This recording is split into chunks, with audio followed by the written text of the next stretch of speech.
ভাঙনের সুর জেগেছে পাঞ্জাব কিংসের মালিকদের মধ্যে। সুপারস্টার প্রীতি জিন্টার দল হিসেবে পরিচিত হলো পাঞ্জাব কিংসের মালিকানায় আছেন বেশ কয়েকজন। অবশ্য সবার মধ্যে মোহিত বর্মনের অংশই সবচেয়ে বেশি, প্রায় অর্ধেক শেয়ারের মালিক তিনি।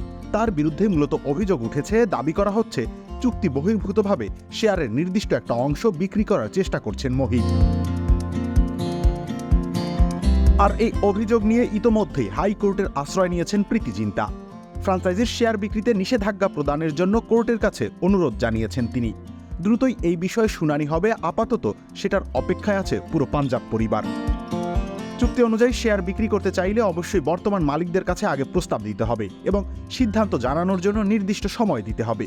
এই সময়ের মধ্যে কেউই কিনতে আগ্রহী না হলে তখন বাইরের কারো কাছে চাইলে বিক্রি করা যাবে। কিন্তু মোহিত বর্মন অন্যান্য মালিকদের সঙ্গে যোগাযোগ না করেই উল্লেখযোগ্য একটা অংশ বিক্রি করতে চাচ্ছেন।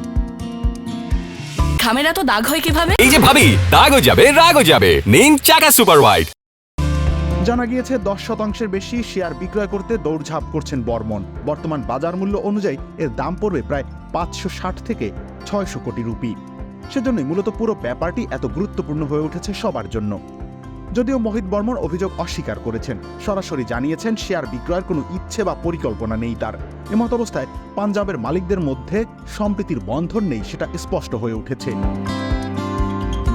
তবে এত কিছুর মাঝেও প্রীতি জিন্টা গণমাধ্যমের সামনে মুখ খোলেননি। আরেক প্রভাবশালী মালিক নিস ওয়াদিয়াও কিছু জানাননি কাউকে। সামনে 2025 IPL এর আনুষ্ঠানিক তোড়জোড় শুরু হবে। মেগা নিলামের খুব বেশি সময় বাকি নেই। এমন সময় এই পরিস্থিতি একদমই স্বস্তি দিচ্ছে না সমর্থকদের। রবিউল ইসলাম রানী, খেলা 71।